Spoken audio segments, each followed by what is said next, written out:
Bonjour à toutes, bonjour à tous, bienvenue sur les Sentiers du Réel. Aujourd'hui, nous allons évoquer, dans cette deuxième vidéo sur les séries et le cinéma de cette rubrique, donc derrière l'écran, avec notre ami Peter Knight, que vous aimez toutes et tous, qui est un des rares Français à décrypter, comme vous le savez sans doute, la fameuse série Les Envahisseurs, The Invaders, qui est apparue donc entre 67 et 68 aux États-Unis, en 69 en France, si je ne m'abuse.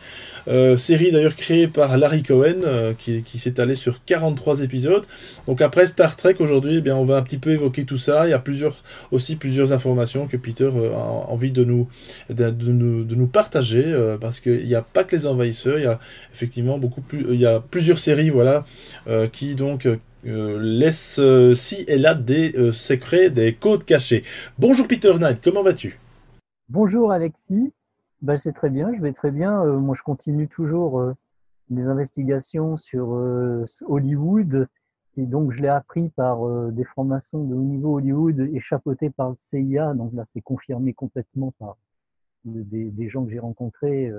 Et donc on avait raison de faire ces investigations au niveau de ces informations qu'il y a dans des films de science-fiction, des séries américaines depuis les années 60, comme Voyage au fond des mers, Les Envahisseurs, Star Trek, et aussi une série dont il n'y a eu que 16 épisodes à peu près, je ne sais plus si c'est 16 ou 17, comme un peu le prisonnier, mais qui s'appelait l'Immortel. C'est un héros, Ben Richards, qui a un sang d'immortel et qui peut régénérer tous les corps humains par transfusion sanguine et de guérir toutes les maladies connues.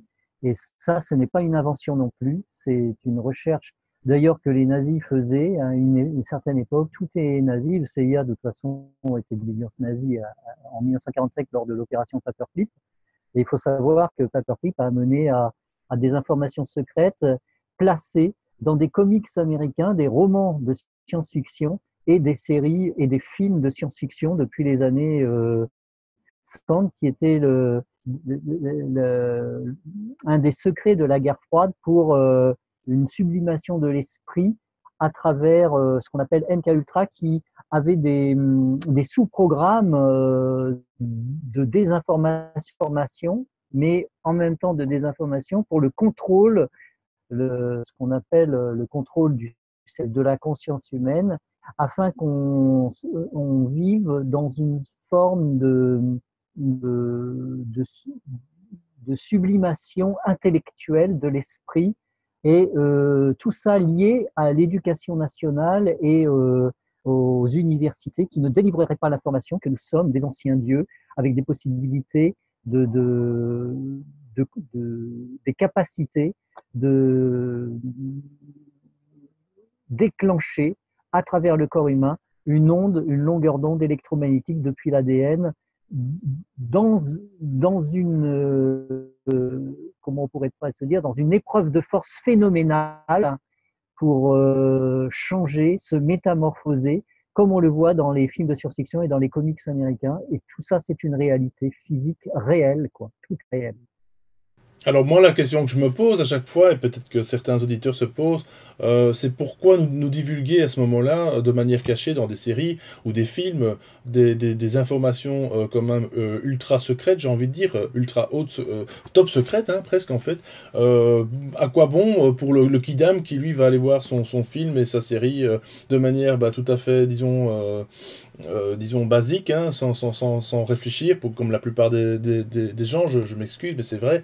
Y a très peu de personnes qui s'attardent justement à tous ces détails. Mais voilà, dans quel but, d'après toi, ces secrets sont comme ça divulgués à travers, disons, des romans? Est-ce que c'est parce que justement ils n'ont pas le droit effectivement de divulguer ces technologies, cette forme de pensée, ou est-ce que finalement nous sommes programmés à devoir accepter l'inacceptable quelque part à travers ces... Là, cette guerre de lead, je la nomme la guerre de lead parce que c'est une véritable guerre qui existe, c'est lead-entité. La guerre de lead-entité, en fait, montre des images. Les images, c'est la puissance de l'esprit créateur, une image.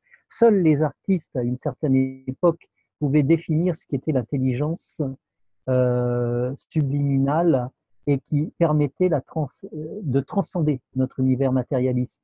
Seuls ces artistes qui étaient aussi des prophètes, puisque Renoir avait dit que, en fin de compte, l'image menait à des prophéties, à ce qui est ce qu'on appelle la,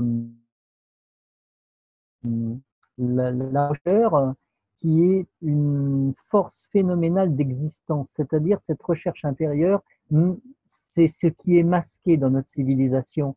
Donc, l'image est à, disons, à partir de l'opération Paperclip, de la recherche nazie sur les images, sur ce qu'était l'art, et la définition même qu'on peut avoir de l'art qui regroupe en fin de compte des informations absolument incroyables depuis la haute antiquité, ces images artistiques, que ce soit des modèles d'architecture ou que ce soit des créations artistiques, etc., évoquent le nombre d'or et même, d'une manière sous-jacente, la manière d'aborder la vie à travers l'image intérieure. C'est-à-dire, c'est ça un artiste, il désigne l'image intérieure, c'est-à-dire ce que l'on ne voit pas à l'extérieur et que l'on peut produire en image comme le rêve.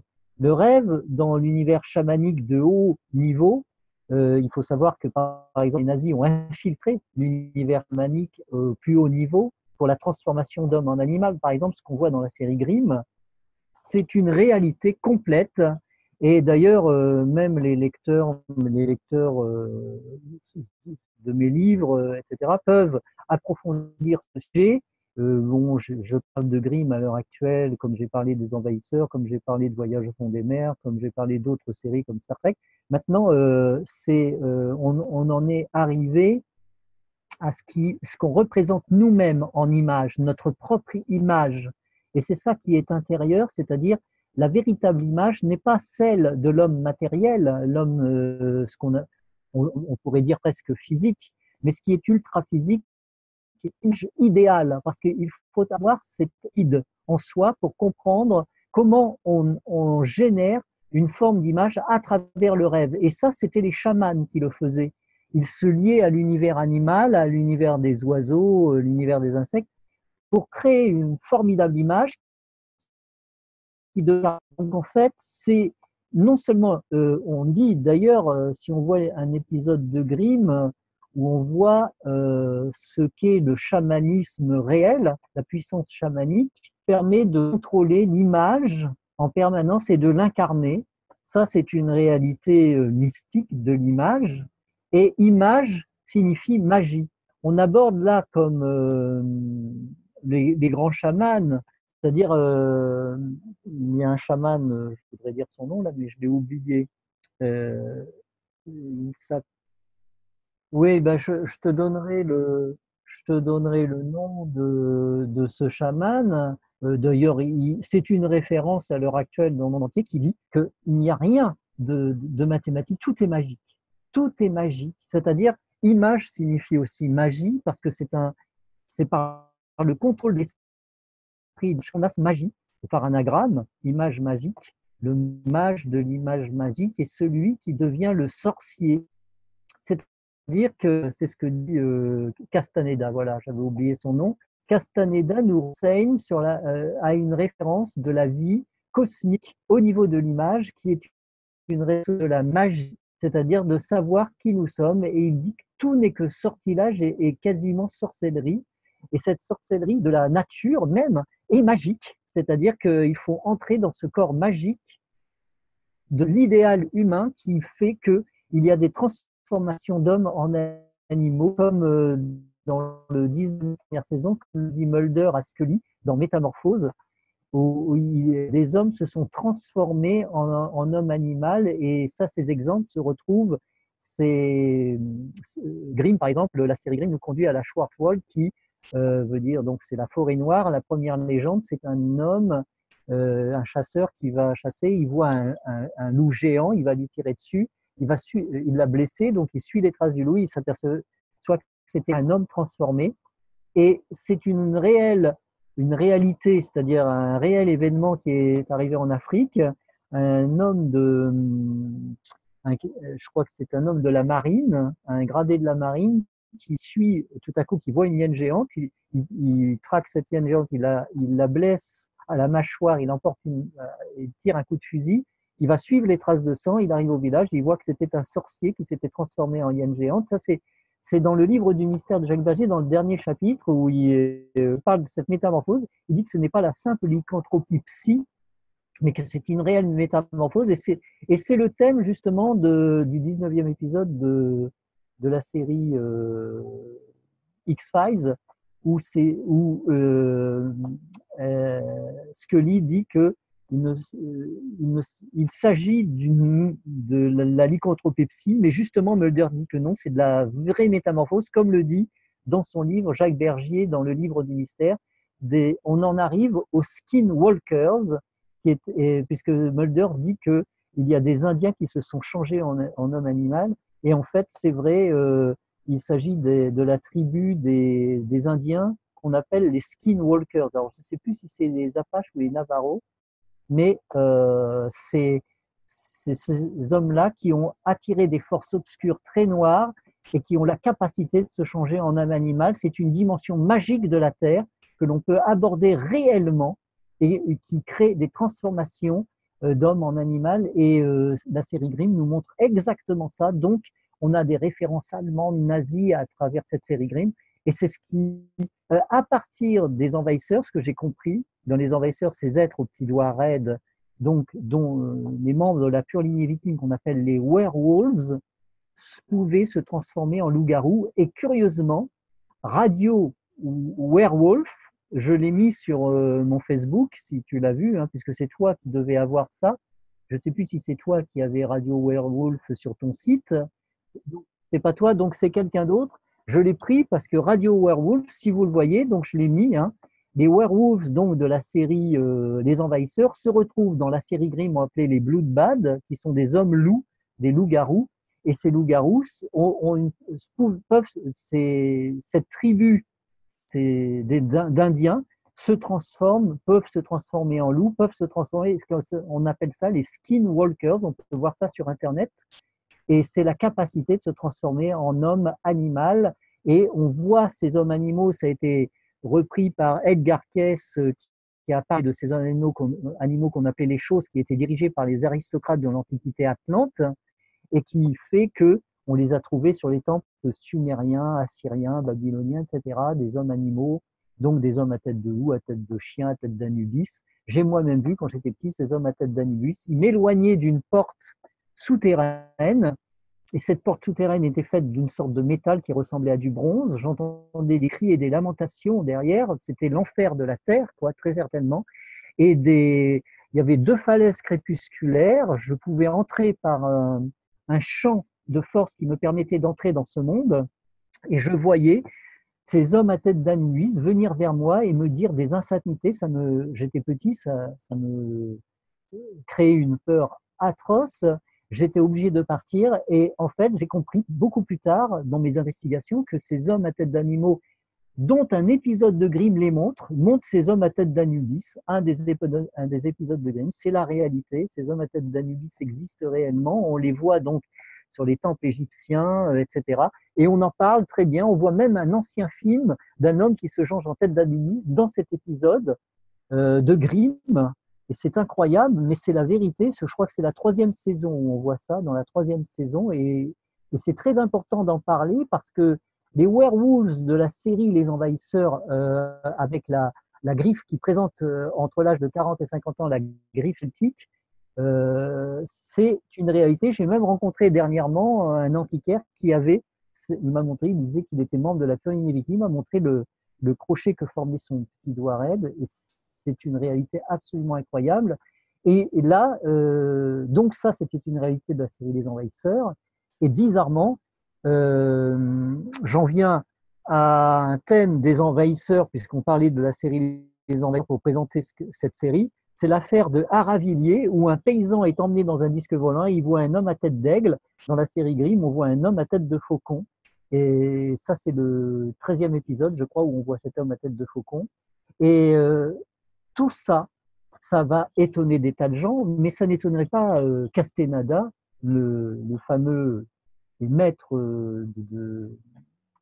sorcier, de ce qui est la réalité de ce qu'on appelle les, comme Anastasia par exemple, qui est une chamane, voilà, les chamanes, et il y a 8 livres à peu près d'Anastasia qui parlent de cette magie de la Terre. 12 livres, il y a 12 livres, et en France, il en est paru pour l'instant 8 ou 9.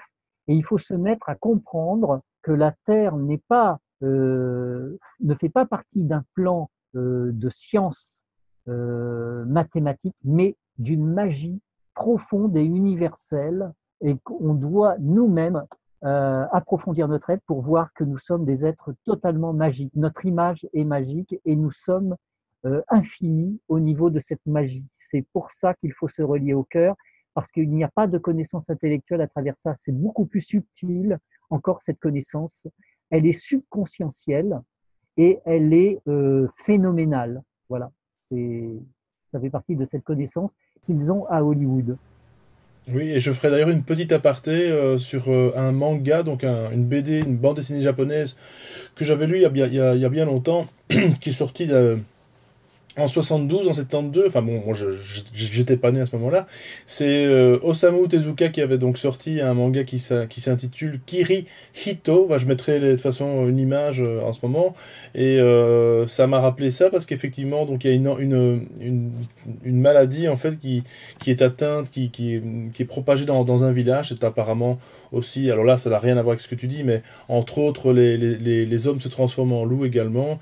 Bon, là, c'est une maladie, ça n'a rien à voir avec ce que tu dis.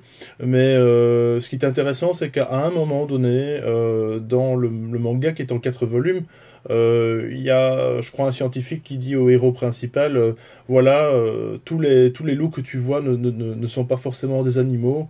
Ils ont été des hommes auparavant.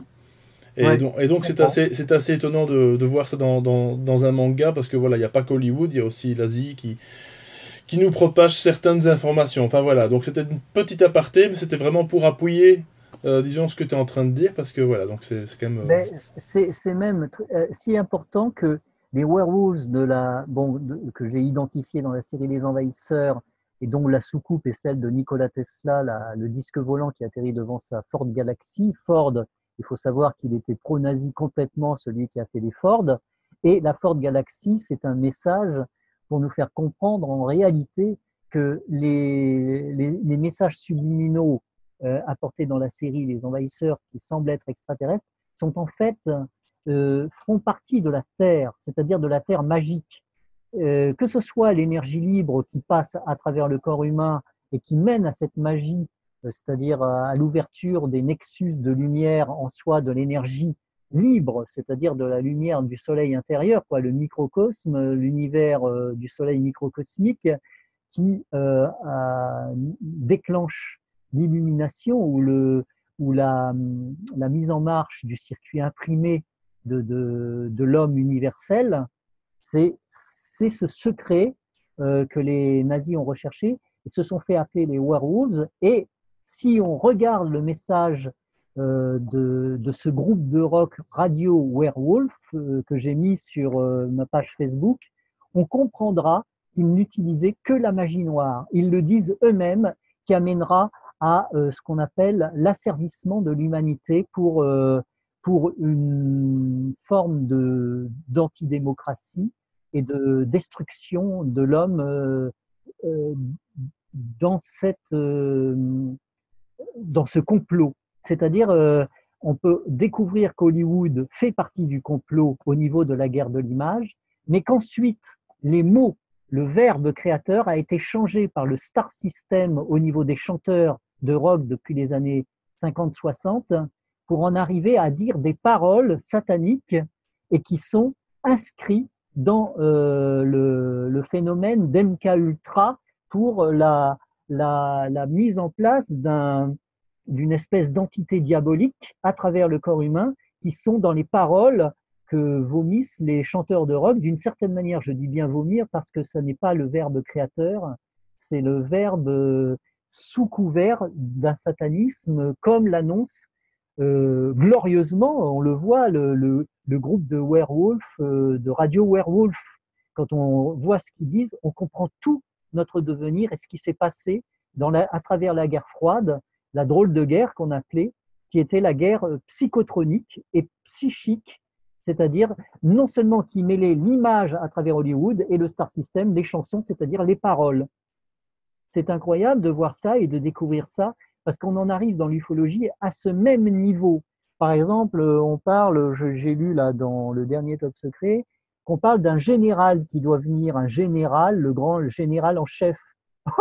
Ça m'a fait rire parce que on voit que là, il n'y a pas de recherche intérieure. C'est un général extérieur qui arriverait pour dire bon, ben, tu vas combattre l'intelligence artificielle. Mais ça, c'est faux aussi, c'est complètement faux.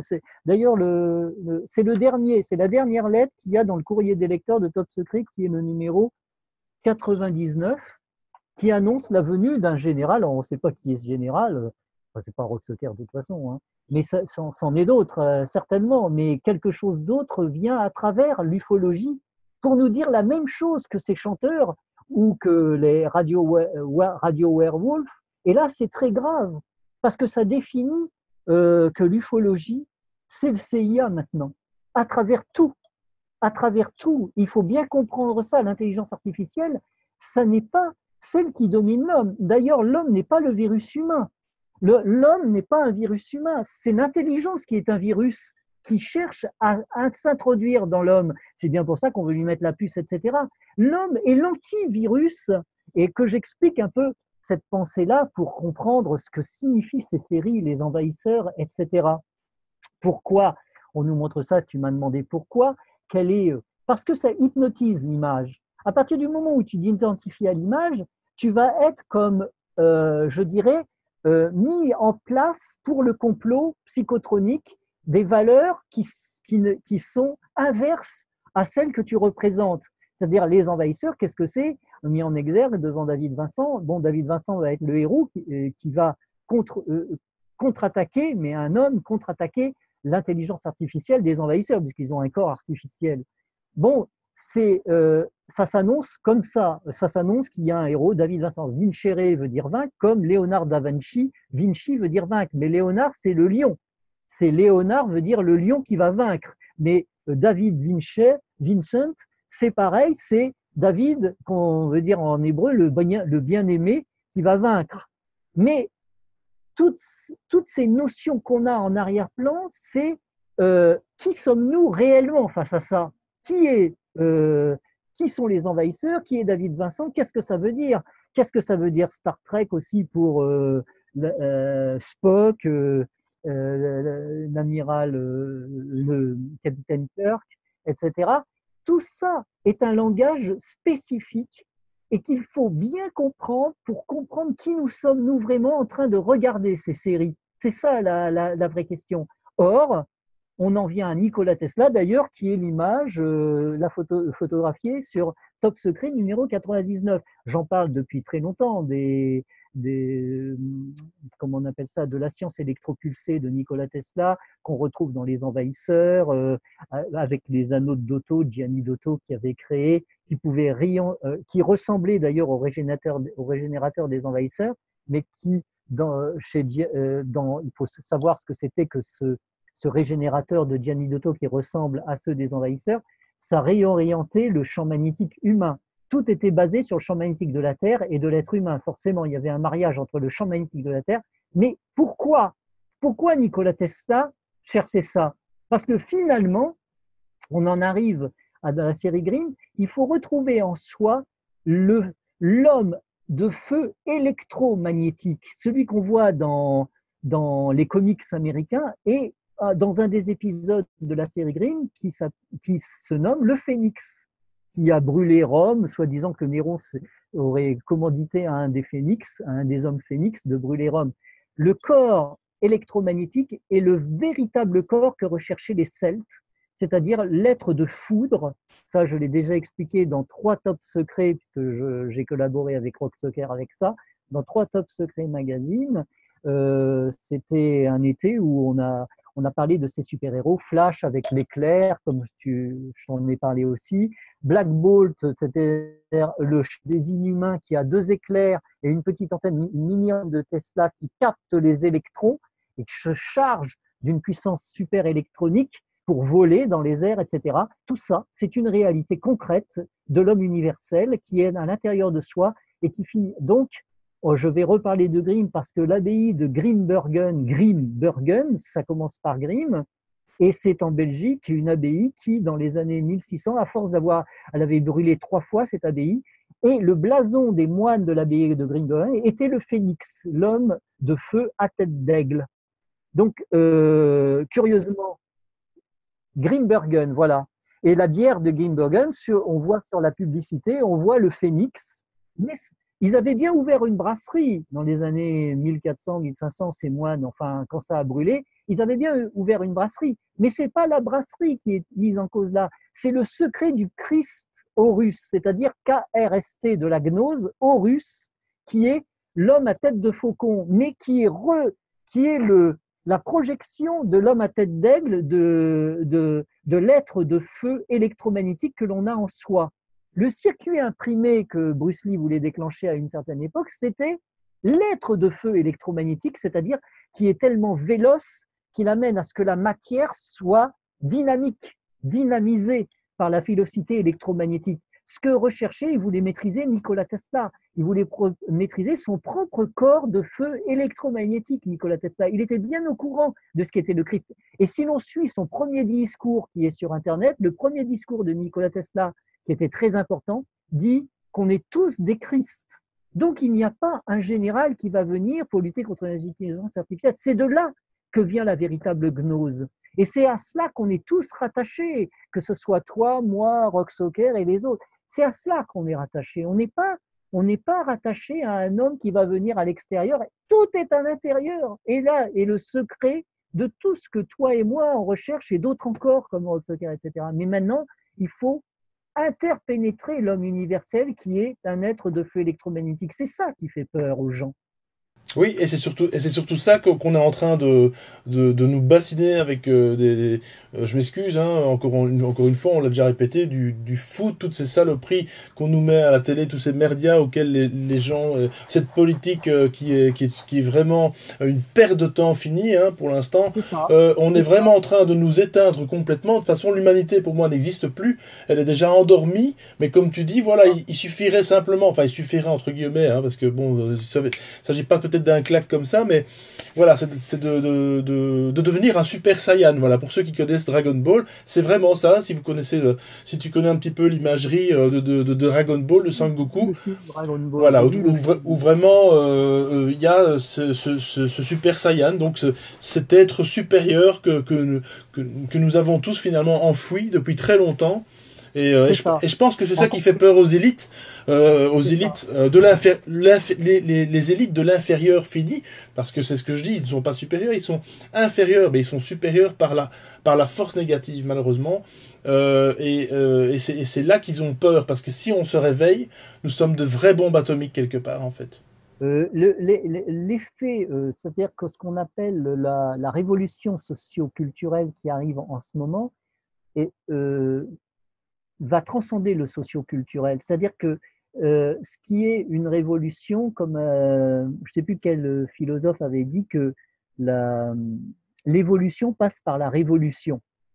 Alors, une révolution humaine, c'est juste savoir ce qui est fantasmatique, ce qui est réel, comment on agence. On ne va pas devenir des terroristes, on va devenir des êtres éclairés, tous, mais le défaut des francs-maçons, leur gros défaut, et ça avait été dit par Robert Charroux à une époque, Robert Charroux qui avait désigné les francs-maçons comme étant des inféodés à une certaine époque. Pourquoi? Parce qu'ils ne partageaient rien. Le fait qu'il n'y ait pas le partage sur la terre, c'est ça que l'homme Christ doit définir réellement, de mettre le doigt dessus. C'est croire qu'un être va venir à l'extérieur pour te dire ce que tu dois faire. Merci patron. En fait, il n'y a qu'à regarder l'épisode qui s'appelle Pauvre Apollon de Star Trek. Et là, on a tout compris avec ça. On a le message, on reçoit le message des vrais réalisateurs. Je parle des réalisateurs presque mystiques d'Hollywood à une certaine époque qui voulaient donner le vrai message à l'humanité. Donc, de savoir pourquoi ces séries existent, c'est aussi des testaments, un héritage qu'on doit comprendre à travers notre propre imaginaire qui était basé à la fois sur des romans ou d'autres choses encore, et on peut voir après ce que ça donne de ceux qui étaient à Hollywood et qui pouvaient faire de certaines idées des films. Et là c'était des séries, donc, et Pauvre Apollon démontre ce genre de, un peu comment dire, d'imposture. C'est-à-dire le pauvre Apollon, cet ancien dieu des 12 dieux de l'Olympe, Apollon veut absolument être adulé, veut absolument, un peu comme les stars de rock de la scène, ils veulent être adulés, etc. Bon, ben, cette définition franc-maçonnique doit finir maintenant. C'est terminé, c'est le partage d'une énergie qui a toujours existé au centre de nous-mêmes, qui représente la galaxie. Nous sommes des êtres donc galactiques au niveau de l'ADN. On reçoit l'ADN électromagnétique de la galaxie, donc l'axe électromagnétique de la Terre, c'est notre axe, c'est notre colonne vertébrale. On est des dieux, endormis, mais on est des dieux et on doit réveiller le Dieu qui est en soi. C'est ça le vrai message. Et là, ce qui est incroyable, c'est que quand j'ai lu Le général en chef doit venir, j'ai eu comme ressaut, j'avais envie de rire, j'avais lu ce message avant de me coucher, de, de, d'un des lecteurs qui écrit pour Top Secret Magazine, et il dit: le général en chef va venir, qu'est-ce que vous allez faire? Vous allez tourner le dos au général. Ben oui, on va tourner le dos au général en chef, évidemment, puisqu'on va tourner le dos du fait qu'il faut se retourner en soi pour aller à l'intérieur de soi-même. Et c'est là qu'on voit l'être électromagnétique de feu, le phénix. Donc le phénix, qui est une réalité concrète, nous dit Grimm. On le sait que c'est chapeauté par CIA et que tout ce que l'on voit dans Grimm est réel, comme l'a dit Jordan Maxwell pour la couleur rouge, noir et blanc. On en voit dans un épisode la couleur rouge, noir et blanc, et on voit la Gestapo Totenkopf à tête de mort agir dans 2 épisodes de la série Grimm dans la 4e saison, au début de la 4e saison. Et ça, c'est complètement dingue parce que c'était Jordan Maxwell qui avait prophétisé ça à Hollywood pour dire ce qu'était Hollywood. Et on les voit manœuvrer derrière la caméra, se faisant passer pour des personnages de films, alors qu'en fait, tout est réel. Et là, ça m'a aussi fait rire. Mais alors, quand je reviens à cette histoire du général en chef, on pense tout de suite à l'épisode Le Général, le 6e épisode, je crois, du prisonnier. Le général. Là, on a un scientifique qui a créé une intelligence artificielle, un ordinateur qui peut tout diriger le village en mettant des messages subliminaux dans la tête des gens. Ça s'appelle le général. Or, on sait que le prisonnier, le numéro 6, est anti-hiérarchie. Il est lui-même, il veut demeurer lui-même, il lutte contre toute cette hiérarchie, dont au sommet est le général, justement. Et c'est là où on rit beaucoup avec cette lecture de ce message de ce lecteur de Top Secret, c'est qu'il ne sait pas ce qu'il a marqué quelque part.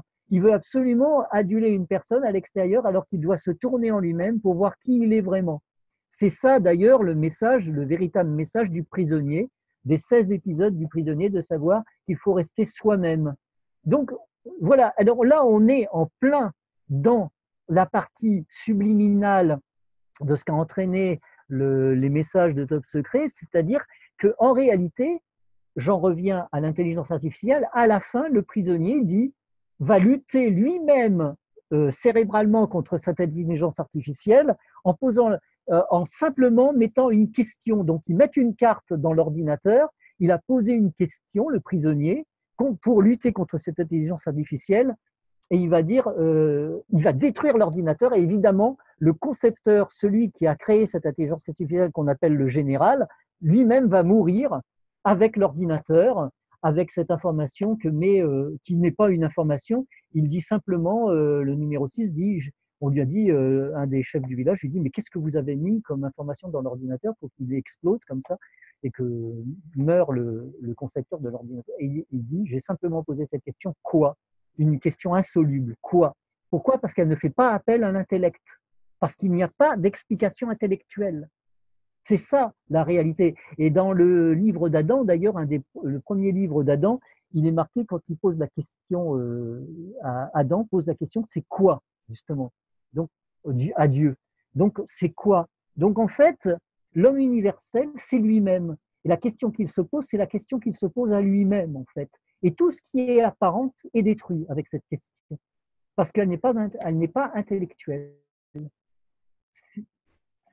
Si on fait appel à l'intellect, on va rentrer dans l'intelligence artificielle, on sera de formation intellectuelle linéaire avec des ondes plates. Mais si on n'entre pas dans l'intellect, on n'est plus dans, dans ce qu'on appelle l'information extérieure. Donc on n'est plus des hommes de chair et de sang, on devient électromagnétique. Et c'était ça le sorcier de l'électricité, Nikola Tesla. Il avait tout compris à ce niveau-là. Il ressuscitait en fin de compte l'homme électromagnétique, Nikola Tesla. Ça n'est pas simplement les machines, comme on pourrait le croire, les machines de Nikola Tesla. C'est la puissance électromagnétique qui est en l'homme que les chamans ont découvert, c'est-à-dire la Kundalini. C'est très jeune, hein, la Kundalini. Nos grands-parents, les parents de nos parents ne connaissaient pas ces termes à une époque. On s'est mis à parler de ça à la mode hippie des années 60, où on a commencé à parler des chakras, des nexus de lumière, des chakras, etc., et de la Kundalini. Mais la Kundalini, finalement, c'est un langage très jeune. Maintenant, on doit définir ce que l'on est.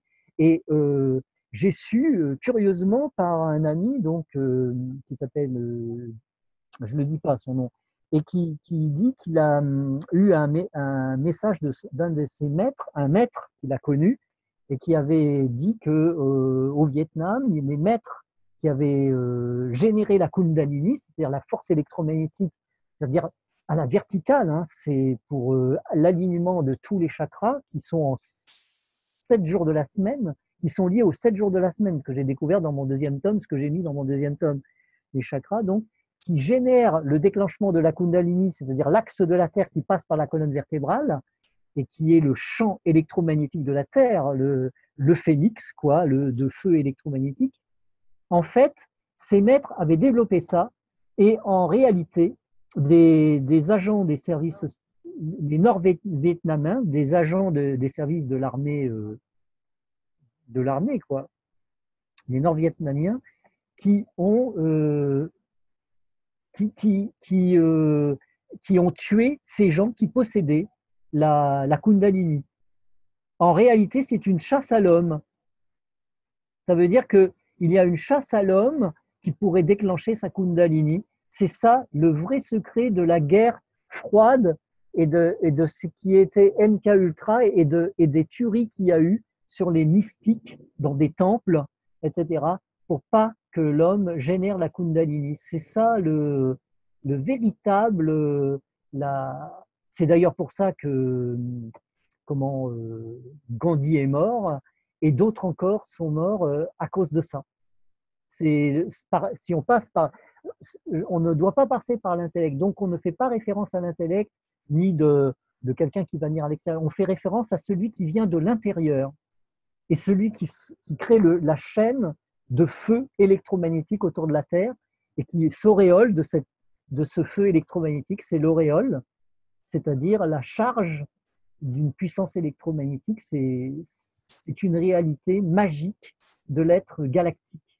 C'est à cela qu'on est fait de feu, comme dans les envahisseurs, on voit qu'ils sont faits de feu. D'ailleurs, quand ils brûlent, leur corps artificiel brûle, ils génèrent un feu électromagnétique, et c'est ça, en fait. Mais ça, c'est une réalité, justement.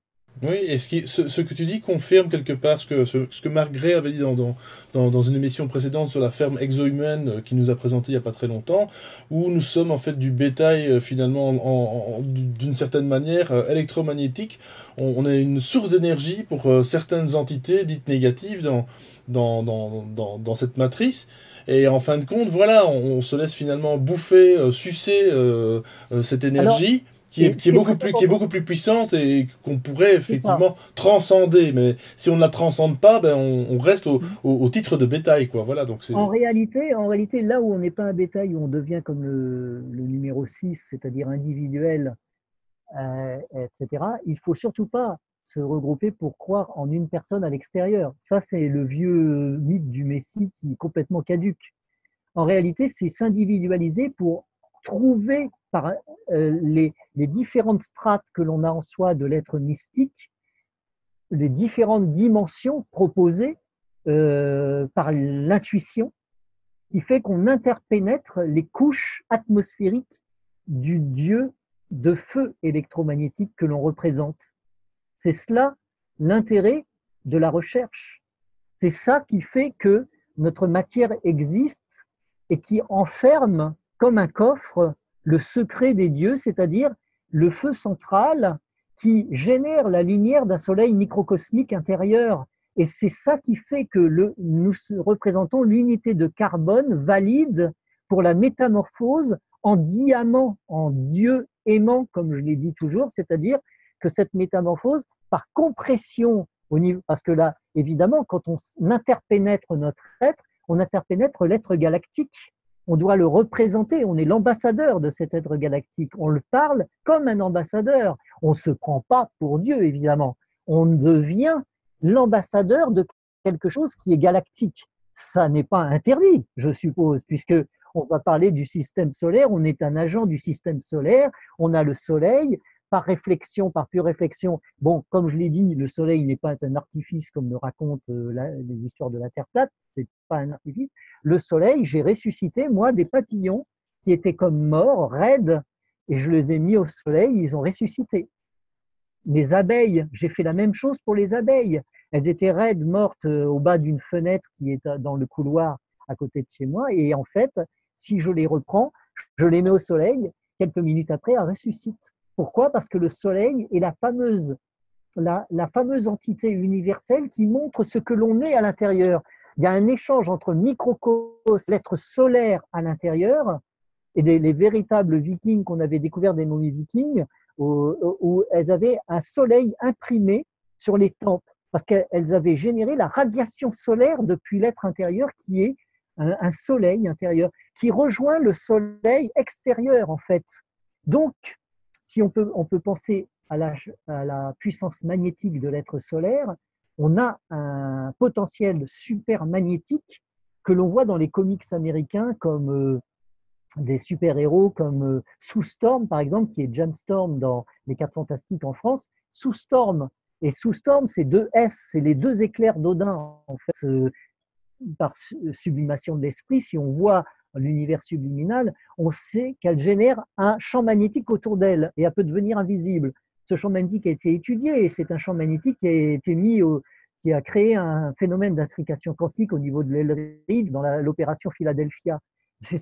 Ça a créé un transport à travers le temps, l'espace-temps, de 1943 à 1983, entre deux lieux, donc Norfolk et Philadelphia, je ne sais plus quoi. Et ça, c'est très important de le savoir, parce que les ovnis se déplacent, finalement, on peut consentir que c'est, comme le dit Allende dans ce qui a été fait, dans ce que avait annoté le livre d'un savant, je ne me rappelle plus son nom là, qui avait participé à cette histoire de l'opération Philadelphia. Donc, Maurice Ketchum Jessop, son livre, le cas ufologique le plus important, qui avait été annoté, son livre, par Allende, et qui disait que l'opération Philadelphia démontre que les ovnis existent, que c'est la force motrice des ovnis, c'est-à-dire ce phénomène d'intrication quantique. Donc là, on est l'armée, forcément l'US Navy, elle a démenti tout ça, mais en réalité c'est pas vrai, c'est vrai, tout ça est vrai. Donc tout est faux à partir du moment où on découvre que tout est vrai. C'est-à-dire, c'est incroyable, mais le phénomène, le double phénomène, si tu veux, de dualité, par une sorte de mise en place symbiotique, fait que le positif rejoint le négatif, il y a positif, négatif, petit, grand, fini, infini, c'est-à-dire tout s'accorde pour créer une troisième chose en fait. Donc le potentiel de l'homme, qui est lui extérieur, semble être extérieur, est en fait intérieur, et son image à l'inverse est électromagnétique, c'est-à-dire un être de feu. C'est ça qu'il faut comprendre dans toute la recherche que les hommes font depuis la haute antiquité sur la Terre, qui n'est pas finalement ce qu'on appelle la force d'une élite. C'est pas une élite qui va être ça, c'est le peuple entier qui doit définir ce qu'est l'homme dans un système solaire. C'est ça le véritable message. Alors quand Tesla dit qu'on est tous des crises dans son premier message, C'est de cela qu'il parlait, de l'homme de feu électromagnétique qu'il cherchait à domestiquer avec ses bobines. C'est incroyable. Et donc, quand on va voir après ces séries, on va vite s'apercevoir qu'il se passe quelque chose dans Voyage au fond des mers, dans Les Envahisseurs, dans Star Trek, dans Grimm maintenant, dans Fringe. Fringe, c'était aussi cette recherche de phénomènes électromagnétiques. D'ailleurs, c'était un Allemand qui passait à travers des portails interdimensionnels dans Fringe. C'est un Allemand, curieusement, et c'est pas un hasard, hein, c'est pas un hasard, ça aussi. Donc, allons maintenant vers, essayons d'étudier ce que dit ce chanteur de radio Werewolf, et on va voir qu'ils utilisaient la magie. Alors la magie, ça rejoint maintenant cette série Grimm, curieusement. Donc tout a été fait, tout a été infiltré par les nazis, que ce soit toutes les religions, tous les phénomènes ont été lus, faits, vérifiés, et qui fait qu'on arrive donc aux hommes qui se transforment en animal. C'est un homme qui se transforme en animal, c'est le skinwalker sur Wikipédia. On peut regarder ce qu'est le skinwalker. Je crois que je ne sais plus si c'est des Apaches ou des Navajos qui sont des skinwalkers et qui ont utilisé la magie noire, comme le dit ce chanteur de Radio Werewolf. Apparemment, le groupe utilisait donc des ondes aussi. Ils avaient étudié les ondes à travers leurs chansons, leur musique. Alors, attends, tu me fais dire. Alors là, je te coupe, excuse-moi. Oui, vas-y. Et pour te dire qu'il y a un épisode de First Wave où justement un groupe de chanteurs rock et ils vont découvrir qu'il y a une longueur d'onde qui a servi l'esprit humain. Donc, ce n'est pas une invention. Même dans First Wave, et d'ailleurs, First Wave est une suite de Francis Ford Coppola, des envahisseurs. Ils se désintègrent, etc. Et ils ressemblent à des Allemands. D'ailleurs, dans un couloir, ils se rencontrent, ils font le signalement. Donc, c'est encore un message subliminal. Et justement, ce que tu me dis là, alors reprends ce que tu dis là, parce que ça m'intéresse énormément. Oui, donc simplement. Là je fais un petit aparté. Par contre, le peuple en question amérindien, ce sont bien les Navajos, hein, d'après Wikipédia. Voilà, je viens de vérifier.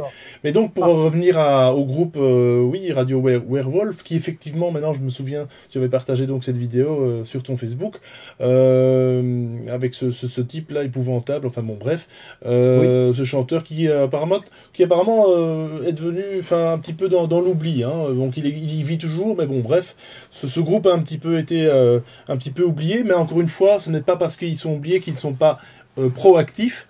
Et je pense que voilà, c'est pas forcément les plus commerciales, les plus commerciaux, pardon, qui sont forcément les plus actifs. Enfin bref, je pense que beaucoup de chanteurs, et je pense que Aleister Crowley avait découvert ça également, ce système justement d'ondes, alors je sais pas si c'est alpha, zeta ou bref, je vais pas rentrer là-dedans, mais il faut faire très attention à ce qu'on écoute.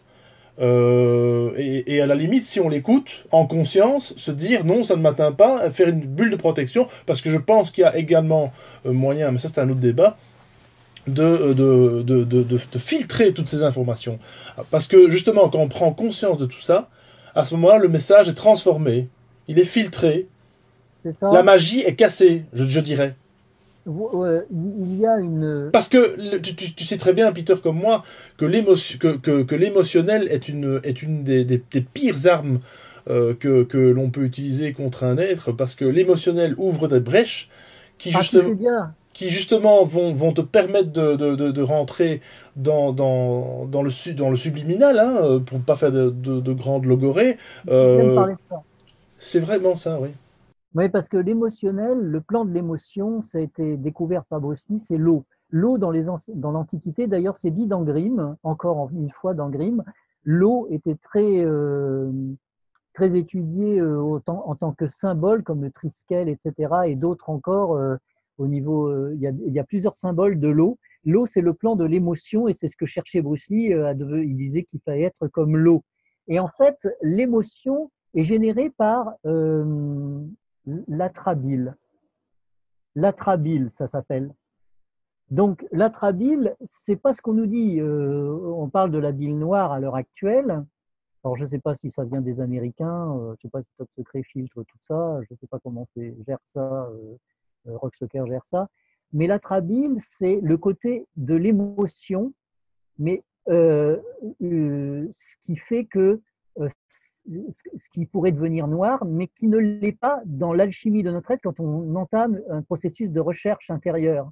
C'est-à-dire, ça sera la bile du côté de la rate, l'atrabile, et la bile dite soi-disant noire, qui est la bile du côté du foie, n'est pas noire, elle est verte. Donc, elle n'est pas noire. Bizarrement, c'est le point essentiel du corps, la bile, qui fait que la bile alchimise au niveau alchimique. C'est elle qui alchimise tout le corps, justement. Donc, on n'est pas bloqué. On n'est absolument pas bloqué par une quelconque bile noire. L'atrabile, c'est la bile de l'émotion. Il faut maîtriser l'émotion. Donc, ça n'est pas noir non plus. D'ailleurs, j'avais lu sur un livre là récemment, l'atrabile, on nous dit que c'est la bile noire. Mais l'équilibre entre le corps, entre l'atrabile et la bile qui est du côté du foie, qui est verte au niveau alchimique, ou jaune, quelque chose comme ça, c'est le processus alchimique du corps. Donc, on arrive exactement par les glandes et les moyens, le siège même de ce que représente la glande, c'est-à-dire qui est l'énergie. En réalité, on n'est pas coupé de cette énergie. Donc, c'est pour ça qu'il faut bien savoir ce qu'on dit quand on parle de tout ça. L'atrabile noir est au niveau de l'émotion quelque chose qui est alchimisé par la bile au niveau du foie, qui est de couleur jaune ou vert. Et donc, ça fait partie du déclenchement de l'alchimie à travers le corps quand on entame le processus de la plongée en apnée à l'intérieur de soi. Parce que c'est une véritable plongée en apnée. Hein. C'est pour ça que Jean le Baptiste mettait sous l'eau les personnes pour changer le souffle de l'homme. Tout était de nature du souffle. On dit pneuma ou âme, qui était le souffle. Et en fin de compte, ce souffle, c'est le vent, dit à Nicodème par le Christ, le vent souffle où il veut et tu entends sa voix, mais tu ne sais pas d'où il vient nous va. Ainsi, de tout homme né de l'esprit. Mais qui était l'esprit? C'était le souffle qui a été changé après par un concile de Vatican, qu'on appelait le souffle, on l'a fini par l'appeler l'esprit. Mais de tout homme qui est né du souffle, en réalité, ça veut dire. Tout homme, ça veut dire que n'importe qui, hein, même le clochard du coin, peut devenir un Christ, quoi. C'est pour ça que là, le Vatican, avec les jésuites, l'Inquisition, tout ce qu'on sait maintenant des jésuites, tout ce qu'on sait de l'Inquisition, et tout ce qu'on sait maintenant de ceux qui gèrent le Vatican, comme l'avait dit Jordan Maxwell, les 6 chevaliers de Malte qui sont du CIA, tout ça, c'est de la foutaise. Il n'y a pas. L'homme représente l'univers, comme l'avait dit Teilhard de Chardin, il est le carrefour entre le microcosme et le macrocosme, et c'est ça qu'il faut redécouvrir, qui a été caché par les francs-maçons, mais là maintenant, non. On est dans l'univers de ce qu'on appelle le moment présent dans l'éternité. C'est ce que je voulais donner ce message, c'est-à-dire que les 7 chakras, les 6 premiers chakras, donc, c'est les 6 jours de la semaine, lundi, mardi, mercredi, jeudi, vendredi. Lundi, Lune, Mars, et donc on a Lune, Mars. Mercure. Voilà, lundi c'est Lune, Mars c'est mardi, Mercure c'est mercredi, jeudi c'est Jupiter, vendredi c'est Vénus, on le sait, samedi c'est Saturne, et dimanche c'est Sunday, le jour du soleil. C'est le dernier où le chakra trouve le plan de l'éternité, le repos, le plan éternel, l'éternel. Il trouve l'éternel, c'est-à-dire les 7 chakras alignés forment les 7 ciels, les 7 strates de l'homme universel, qui permettra d'ouvrir la porte du monde galactique en soi, donc qui représente le microcosme dont parle Teilhard de Chardin, relié au macrocosme. C'est ça le dessin de l'homme atomique ou de l'homme hydrogénal ou du phénix électromagnétique, de feu électromagnétique à tête d'aigle. Donc Horus à tête de faucon, c'est la partie matérialisée de cet homme électromagnétique à tête d'aigle en fait. C'est l'intronisation, quoi, dans les pyramides, de la charge électromagnétique de l'être humain, mais qui devient le KRST dans la gnose, le Christorus.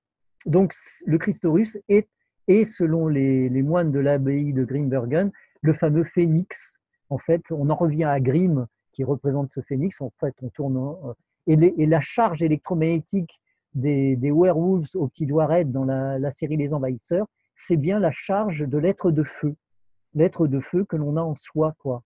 Et donc, quand on voit les 6 jours de la semaine, c'est alchimique.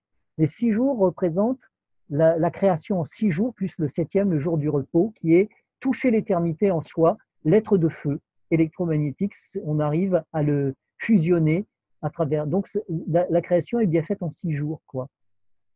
6 jours veut dire Our, veut dire lumière, Ur, veut dire lumière, en fait.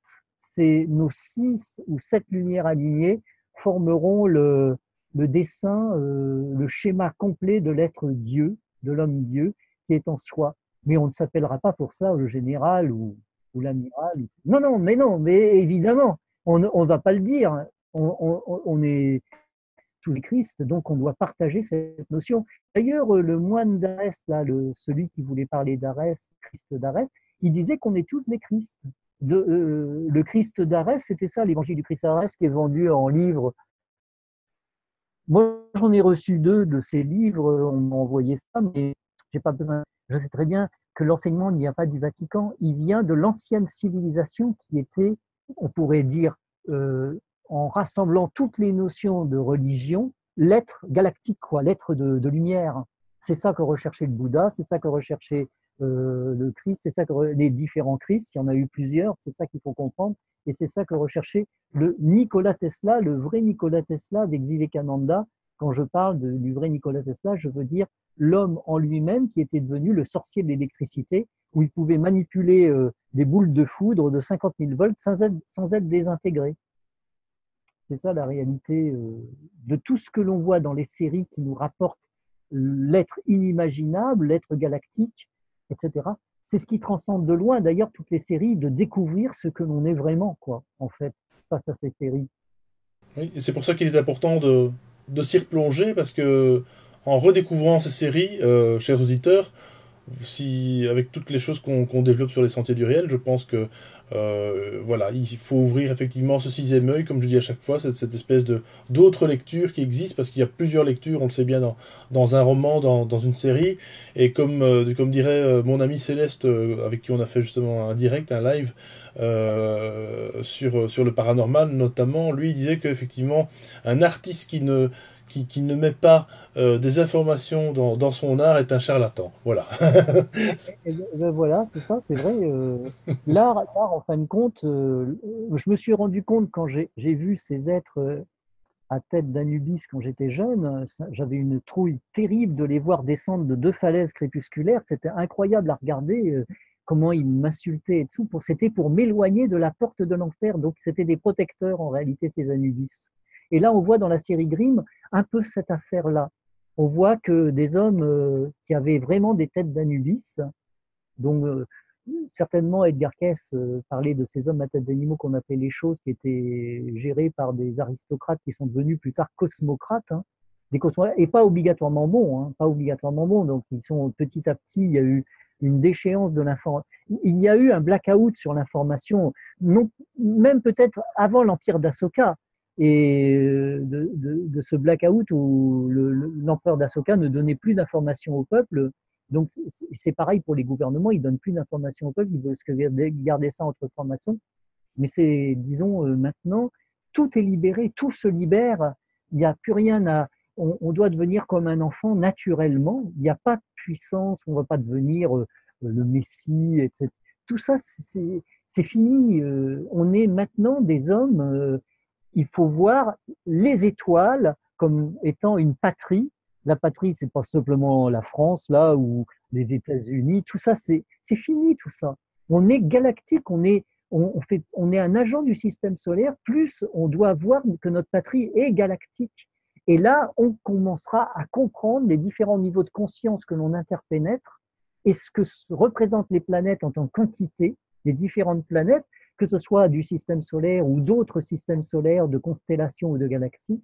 Et c'est là qu'on comprendra que nous sommes des êtres génédiaques, des êtres mythiques, et on doit développer cette force monumentale qui est en soi du feu électromagnétique galactique pour générer le numen, c'est-à-dire la force supermagnétique que l'on a autour de ce feu central qui est un astre en fait.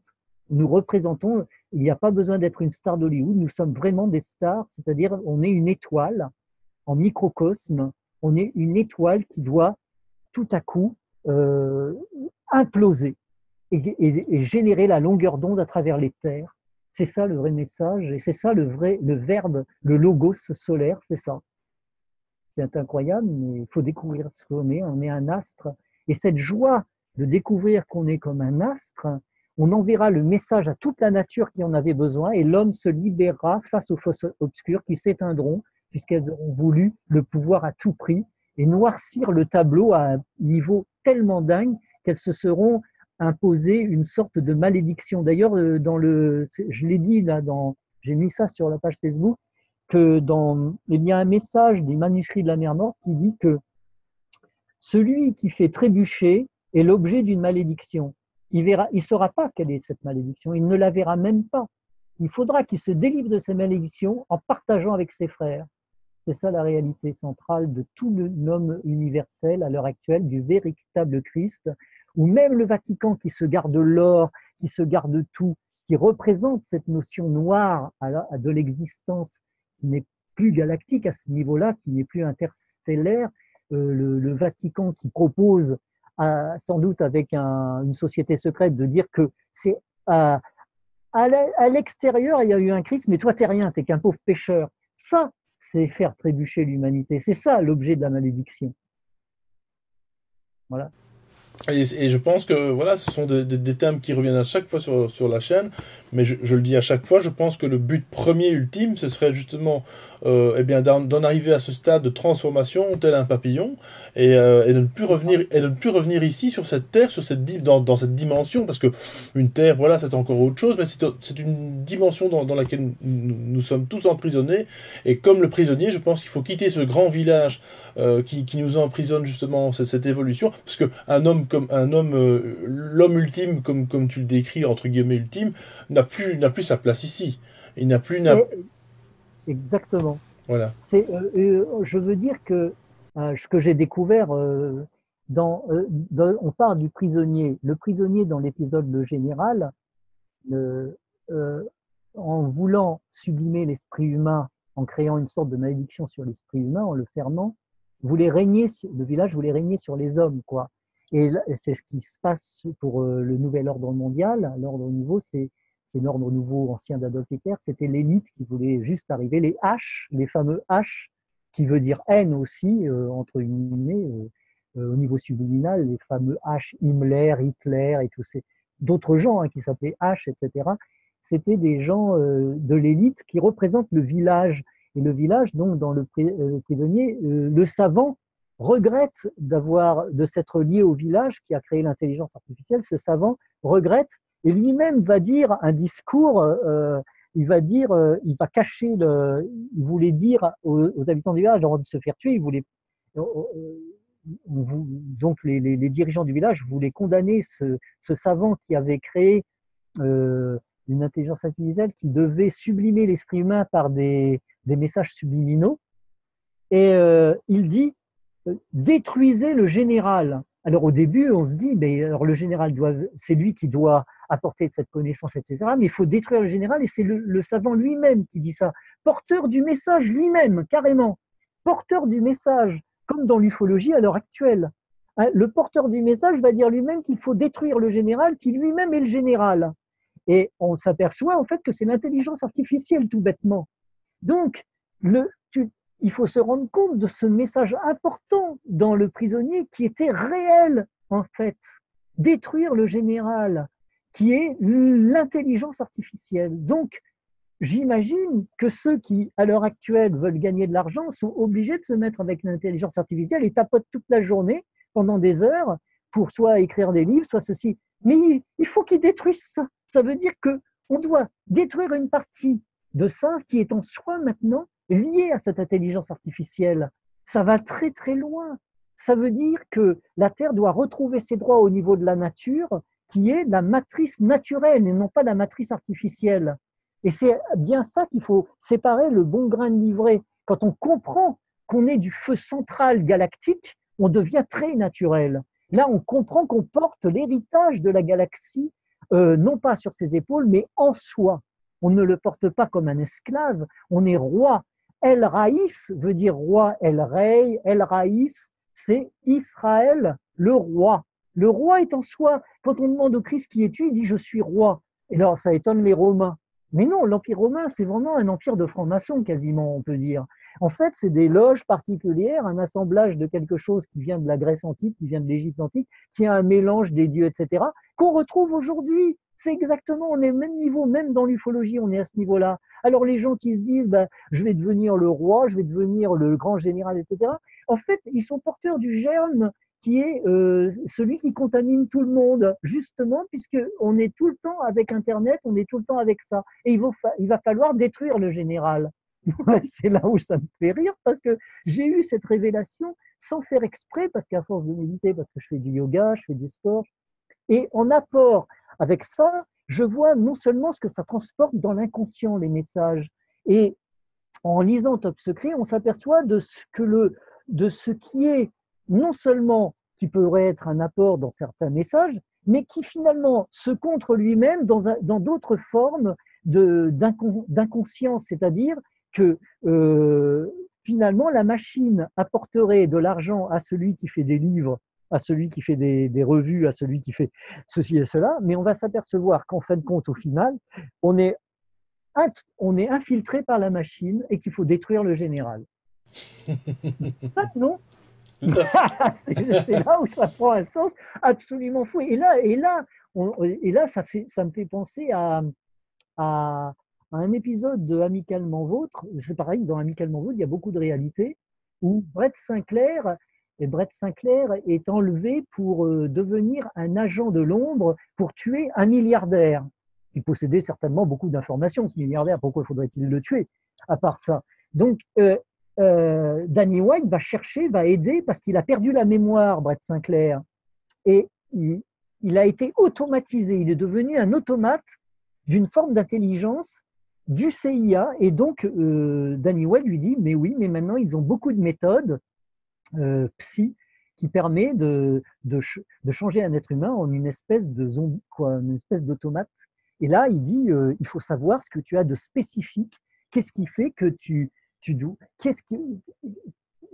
qu'est-ce que tu vas faire, qu'est-ce qu'ils t'ont fait pour te faire oublier tout ça.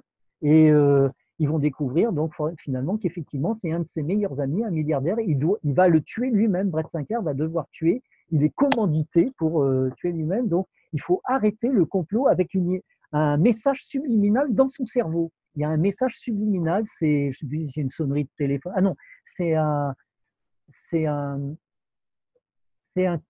coup de revolver qui va le réveiller, mais c'est un message qui dit quelque chose, qui parle, qui déclenche. Le message, c'est Lucas, je ne sais plus quoi, San Lucas des Marabeda, San Lucas des Barrameda. Quand il dit le mot San Lucas des Barrameda, Brett Sinclair va vouloir tuer son ami. Donc c'est un mot. Donc, j'ai compris que dans toute l'ufologie, il y a des mots qui s'imprègnent en toi. Alors, par exemple, tu as le mot matrice.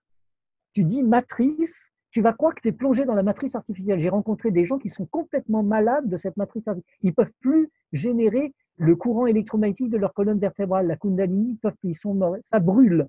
Ils brûlent. Donc, il y a plein de gens qui m'ont téléphoné qui sont malades du message de la matrice artificielle. Ça les a rendus malades. Donc là, je ne sais pas ce qu'en pense Rock Soccer, je ne sais pas ce qu'il dit de tout ça, mais il a dû le savoir, puisque moi je l'ai su, et je ne parle pas de la matrice, moi je ne suis pas à ça, puisque je sais qu'il y a la matrice naturelle. La matrice naturelle, c'est normal de dire matrice, on dit matrice depuis la nuit des temps. On parle de matrice depuis la nuit des temps, mais on parle d'une matrice mystique, d'une matrice naturelle, qui n'est pas du tout la matrice de l'IA, de l'intelligence artificielle. Je dirais, j'ai changé IA maintenant en formule autre qui est infiltration anonyme. IA, infiltration anonyme. Oui, parce qu'il s'agit de ça. Il n'y a pas besoin même d'une machine. C'est-à-dire que tu donnes un mot, comme un peu pour élever les chiens, tu leur donnes des mots subliminaux, et les chiens vont obéir ou vont désobéir, tout dépend. Donc en fait, c'est un peu dans un épisode de Columbo, il y a ça. t'envoies un message dans la tête d'un chien, il va te tuer un homme, Oui. rien que par un message. Mais comme on dit en anglais, hein, un trigger, c'est un déclencheur, donc une gâchette, un mot qui va effectivement déclencher quelque chose chez une personne qui est programmée, naturellement, hein, MK C'est ça, Ultra ou un chien, ou comme tu dis. c'est ça. Voilà. Dans Colombo, il y a deux chiens qui vont dévorer son maître, etc., enfin, qui vont dévorer, je ne sais pas qui. Et en fait, c'est ça, c'est un gars qui maîtrise très bien le langage pour savoir comment il faut dire au chien, etc. Bon, en fait, il n'y a pas, même pas besoin, mais il suffit de dire tel mot et il y aura des filaments noirs qui entoureront les gens. Ils pourront plus évoluer spirituellement, curieusement. Moi, ils étaient au bord du suicide. Il y a des gens qui m'ont téléphoné. Ils avaient le langage de la matrice dont parle Roxoker dans sa revue. Et donc là, j'ai été super étonné. Donc je me suis dit, ces gens-là sont arrêtés. Donc il y a une contamination. Il faut bien savoir que nous ne sommes pas des gens, des virus humains, nous sommes des antivirus au centre de nous-mêmes. Ce qui est humain n'est qu'apparent et ce qui est surhumain, parce qu'il faut passer de l'intelligence humaine à l'intelligence surhumaine. C'est-à-dire, pourquoi? Parce que la nature est surnaturelle. Il faut penser, comme dirait Castaneda, du naturel au surnaturel. C'est pour ça qu'il faut comprendre une grande partie de l'homme, au niveau de son corps, est invisible. Et c'est pour ça que la Terre aussi, au pôle Nord, comme l'a révélé John Dee, au pôle Nord, le long du Groenland, John Dee l'a révélé à la reine d'Angleterre, sont alignées des sphères qui sont superposées. Et entre les sphères, il y a des surfaces de communication au Groenland, et il avait intimé la reine d'Angleterre de s'emparer de Groenland pour avoir toutes les portes. Donc, la Terre n'est pas entière, on ne la voit pas entièrement. Au-delà, et il dit que c'est ainsi que le Groenland s'étend un infini jusque sur une autre Terre. Et c'était un alchimiste, un cartographe. Il avait les deux globes de Louvain. Il avait dit qu'il y avait un secret au pôle. Et c'est ce secret-là qui est bien gardé. Ce n'est pas la Terre creuse, c'est une interdimensionnalité qui se passe au pôle où la Terre continue d'exister à l'infini jusque sur une autre Terre. Alors voilà le secret. Et donc le secret polaire est dans notre cerveau puisqu'on a une magnétite. Et John O'Neill dit dans ces deux livres qui s'appellent La Nuit des Dieux, Night of the Gods, il dit que tous les sommets sont en relation directe avec le pôle, tous les sommets, hein, les baguettes, les poteaux, tous les sommets. Et en fait, donc ce qu'on appelait les obélisques, avec des magnétites au niveau des obélisques, sont reliés directement au pôle. Et même John O'Neill dit que les petites météorites qui étaient ramassées par les Égyptiens, dans l'eau, elles pointaient vers le pôle. Donc, notre magnétite, John O'Neill dit qu'il y a une magnétite géante au pôle, c'est certainement la montagne de Rupes Nigra Altissima, définie par une chercheuse. Et là, je me rappelle de son nom. Et donc, là, on est en relation directe. Notre énergie est en relation polaire avec notre magnétique qu'il y a dans le cerveau, avec la magnétite géante au pôle, etc. Tout ce que j'avais dit, tu sais, je ne sais pas si tu te rappelles de ça.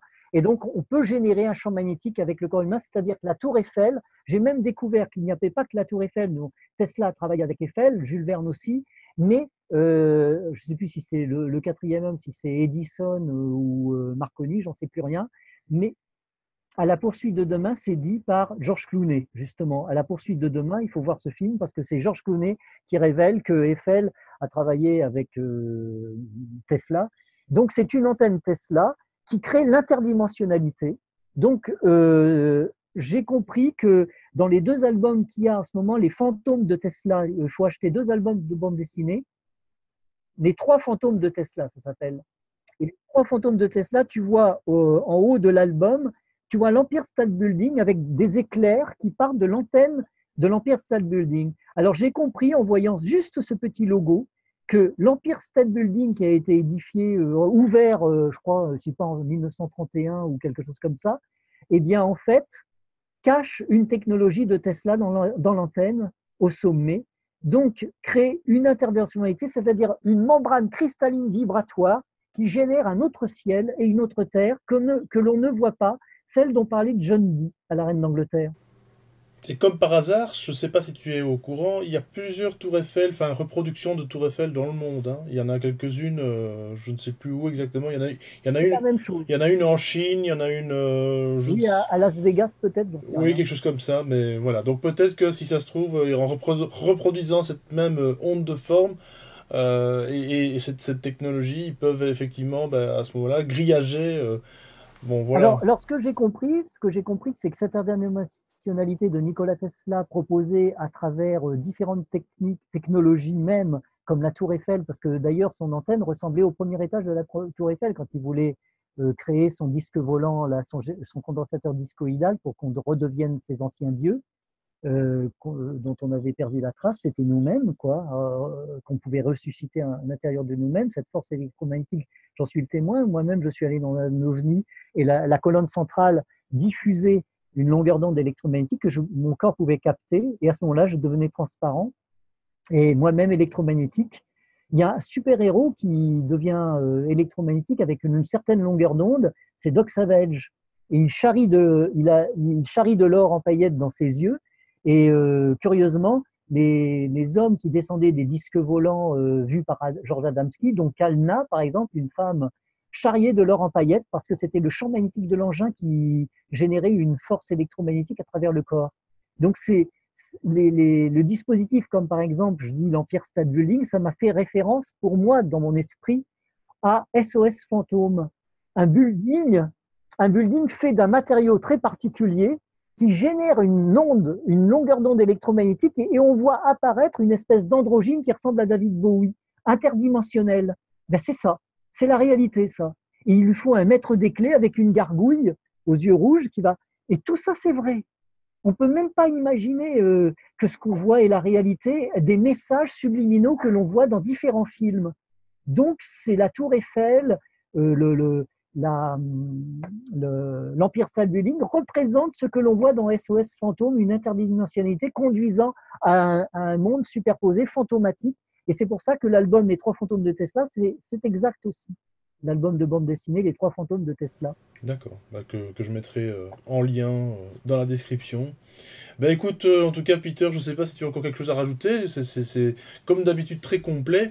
Et en même temps, ben, on n'en a jamais fini avec toi, hein, parce que tu es un passionné, je le dis à chaque fois, et c'est ça que je crois on adore tous écouter Peter, parce que voilà, il y a une telle ouverture d'esprit, une telle recherche aussi, et je crois que voilà, en France, en tout cas dans le monde francophone, il n'y en a pas beaucoup, peut-être qu'au Canada, ça je ne sais pas, mais voilà, en tout cas dans ce milieu-là, c'est quand même relativement rare.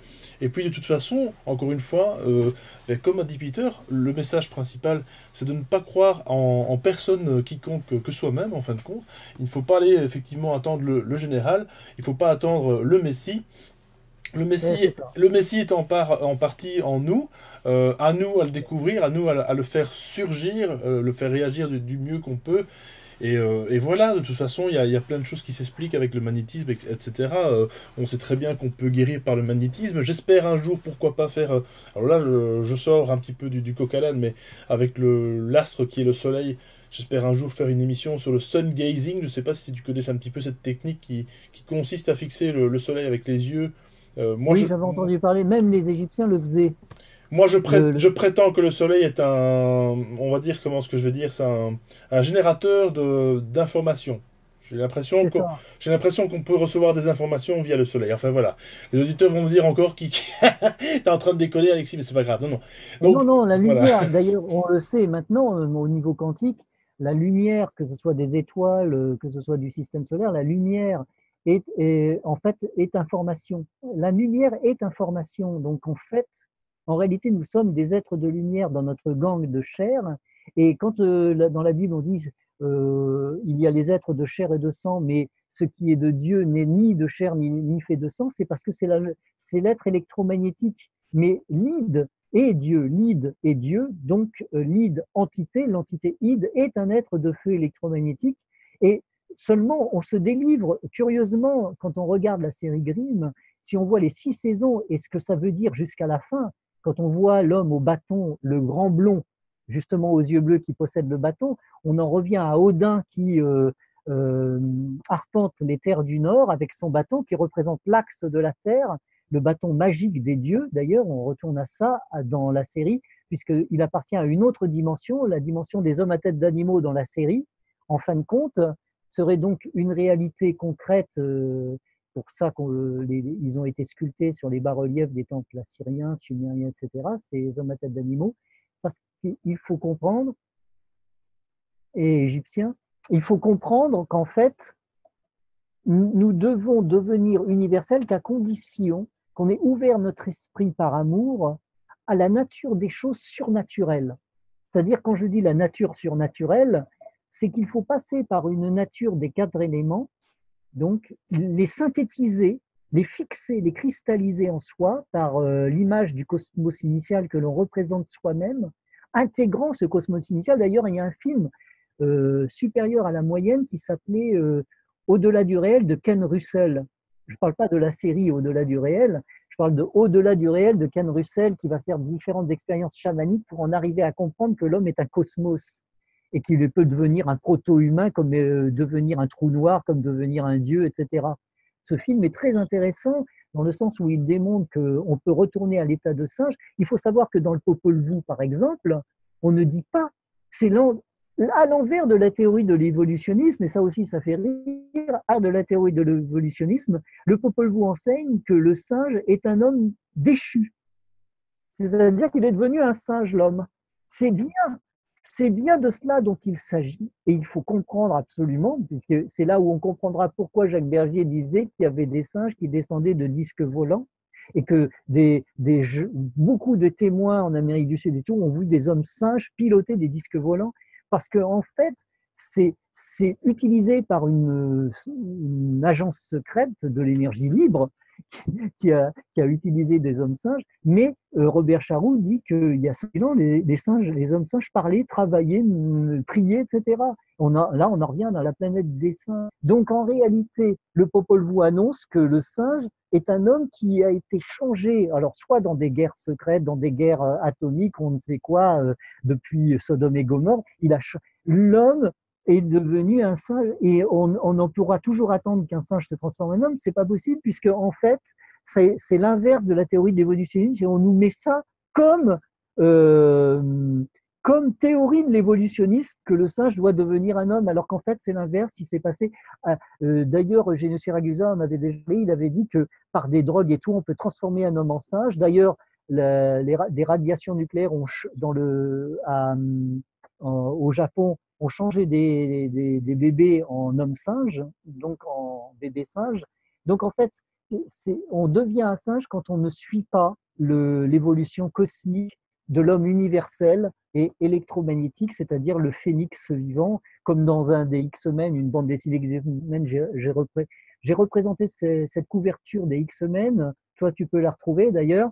Jean, la femme qui s'appelle Jean, qui déplace les objets par la pensée, qui est télépathe, dit à un moment donné, elle est transformée à force de concentration et elle dit « je suis le phénix ». Et ça, c'est une parole vraie de l'homme réel qui devient le phénix, repris par les moines de l'abbaye de Grimbergen sur leur blason, qui était la représentation du Christ russe, c'était le phénix en fait. Nous sommes tous des phénix. Et c'est ce qu'il faut découvrir, parce que les gouvernements veulent nous interdire d'être et de parler et de dire, parce qu'à un moment donné, le verbe fait qu'on va dire les mots irrationnels de la conscience surnaturelle. Il va falloir dire que nous sommes des êtres interdimensionnels, que nous pouvons parler à des hommes à tête d'animaux si on les découvre dans notre conscience stellaire, si on découvre, on va pouvoir dire qu'on a découvert un peuple qui possède l'énergie froide au pôle Nord, comme le dit Doc Savage dans un des livres qui s'appelle La mort froide, où il dit vous avez découvert le peuple qui est sous la zone arctique, un peuple qui possède la, la technologie de l'énergie froide. Donc, il va falloir parler naturellement maintenant de ces choses-là, plus cacher, avoir peur de le dire, etc., de parler de ce que nous sommes vraiment. Léonard de Vinci veut dire le lion qui vainc.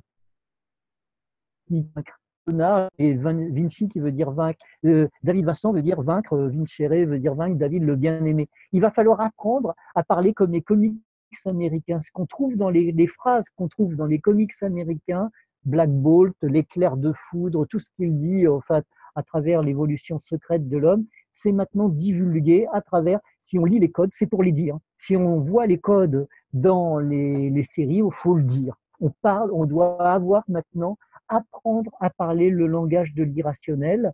C'est un peu comme le disait Tesla, comme j'avais lu dans un livre. Tesla, sa science secrète, sa science quantique, c'est un exemple, c'est un homme qui trempe sa main dans l'eau, elle prend feu. Ben, c'est ça le phénix. C'est ça. Elle prendra feu, évidemment, parce qu'on délivre le nuage qu'on est vraiment, c'est-à-dire une image de l'être vivant, du Christ de lumière, c'est-à-dire du phénix électromagnétique. C'est ça. C'est ce qu'on doit finalement refaire vivre, le langage du logos vivant. Le logos est le verbe fait chair. C'est ça. C'est ce qu'on doit représenter sans peur, sans reproche. Il n'y a pas d'arrêt à la conscience. Il n'y a pas de limite au rêve armé. C'est ça la réalité des vrais messages de Nikola Tesla. Bah écoute, merci beaucoup Pierre, parce que là je sens que la connexion va commencer à déconner chez toi. Du moins sur Internet, hein, pas la connexion spirituelle, bien D'accord. entendu. Celle-là, elle ne se Ça déconnectera. sera une déconnexion déconnante. Oui. Alors je conseille effectivement aux Ça sera une auditeurs. déconnexion complètement déconnante.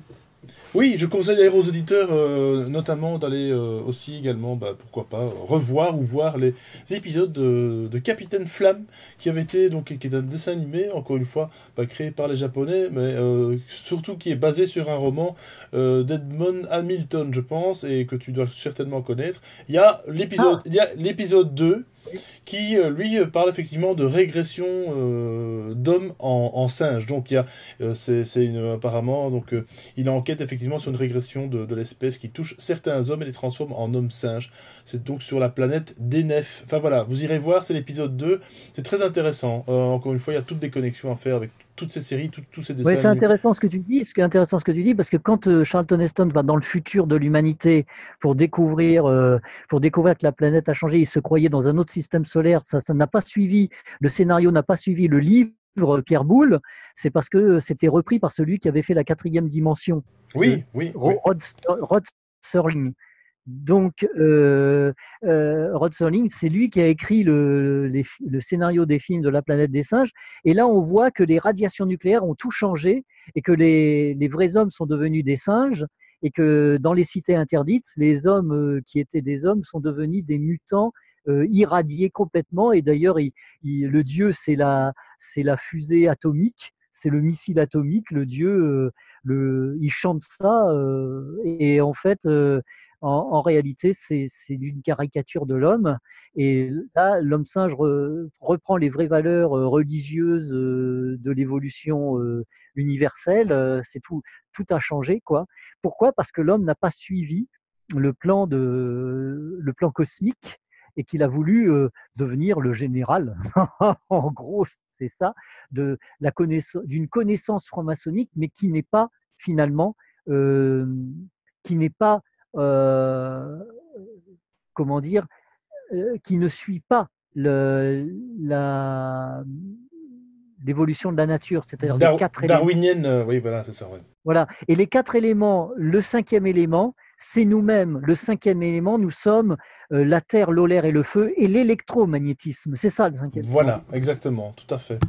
Bah écoute, Voilà. Pierre, merci beaucoup. On va juste parler rapidement de tes projets éventuellement, un bouquin, des conférences. Est-ce que tu as Là, quelque je chose? réfléchis à peut-être faire une bande dessinée Ah, qui va rappeler l'âge d'or des années 60 des bandes dessinées et des comics, mais un héros totalement inventé par moi, mais qui fait partie du code Adamski, qui fait partie de tous ces degrés-là, pour en parler d'une manière crue. C'est-à-dire, ça sera direct, ça sera direct. Le langage, le verbe créateur sera directement dans le scénario, etc. Il faut commencer à apprendre à parler maintenant. Il faut plus vouloir être le chef ni rien. Il faut complètement s'effacer même face à la création qui est colossale, qui est phénoménale. Comme je te l'avais dit plusieurs fois, je l'ai dit plusieurs fois, la nature nous apparaît phénoménale et non intellectuelle. Les montagnes, les arbres, le vent, les animaux, les zèbres, les antilopes, les jaguars qui courent à des vitesses incroyables, etc. Tout est phénoménal. Il n'y a pas le petit intellect qui n'est là qui réduit tout. Il n'y a pas histoire de chercher de l'argent, etc. Tout est phénoménal. Eh bien, notre être phénoménal, il est à l'intérieur de nous, il faut le faire naître et on deviendra phénoménal et on transcendra tout ce qui est apparent et on deviendra celui-là. Et naturellement, on sera comme les animaux de la forêt. C'est ça le message de Grimm. Et c'est un message ô combien alchimique. Encore grand merci Pierre pour ta présence sur les sentiers du réel. Encore une fois, ben, comme d'habitude, Merci Alexis. ce fut extraordinairement ben, riche en informations, en partage. Et comme tu le dis si bien, le partage est la meilleure des façons d'essayer de titiller, de réveiller, pourquoi pas, cette étincelle éteinte depuis des lustres dans notre humanité, on va dire, hein, qui est zombifiée, ça on le sait très bien. Donc voilà, il est temps maintenant, je pense, ben, pour nous de nous quitter, de nous dire à la semaine prochaine. Partagez, commentez, likez cette émission. Et surtout, je vais mettre le lien, bien sûr, du site de Peter dans la description. Voilà, donc vous pourrez effectivement ben, encore lire quelques informations, quelques articles et vous tenir au courant de l'actualité de Peter Knight. Voilà, moi je vous dis à tout bientôt. Bonne soirée, bonne semaine. À bientôt. Ciao. Au revoir. Merci Alexis. À bientôt.